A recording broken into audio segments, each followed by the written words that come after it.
doesn't answer his cell phone. And I get to practice this ridiculous bliss. Probably the wisest words that were ever uttered to me came from a therapist.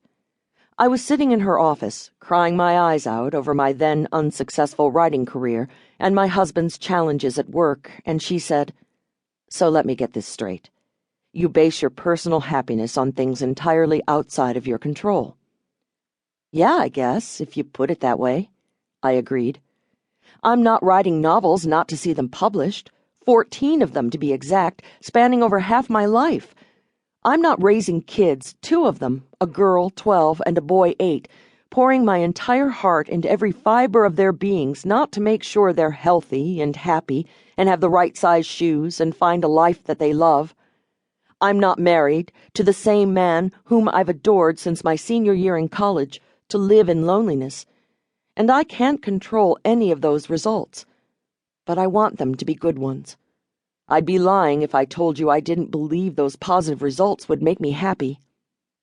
"That's insanity," she said. "Just so you know." "Fine, it might be insanity, but it's human nature to want. I can't deny myself my human nature. It's impossible." "Really?" she said, and she did that lift of the eyebrow thing she does.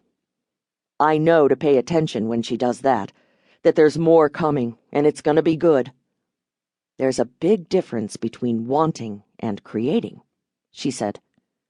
"Do you want to stop feeling anxious and depressed and scared and angry?" "Of course. That's why I'm here in this office. But I'm not allowed to want, remember?" "Fair enough. Do you believe you can create a life in which you're happy?"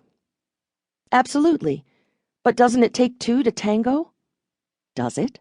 she said, her eyebrow raising. Then she saw my pain and filled it in for me. I love her for this quality. "It's when you stop wanting things outside of your control that you'll be happy." Easy for her to say, sitting there on her mauve couch with her manicure and her neat scarf and her presumably more miserable than she clientele. How can a person not want? You are born. You want to live. You get married. You want to build a life with your spouse. You have kids. You want them to live even though it seems at first like they're doing their best to try to off themselves. And later, you want them to be happy, and you want them to live even longer, long enough to provide you grandchildren. And you want them to live too. In fact, you worry about them not living before they're even born. Because what would that do to your child, outliving their child? You want everybody to live, and you want to live until you are 100, still driving, mind intact, cheekbones and legs still not too bad, and then you want to die in your sleep. You want to be Katharine Hepburn. And in the meantime, you want a calling. You want to work hard at that calling. You want talent, and you want success. How is it possible to live in this human body, in this human world, and not want? Easy, too, for my fabulously famous, spiritually evolved novelist friend to say when I asked him in a letter, "How do you spend your life writing without wanting to be published?" He responded with a phone call. That's when I know it's important news and that I should widen my third eye. "The only difference between being published and not being published," he said, "is being published."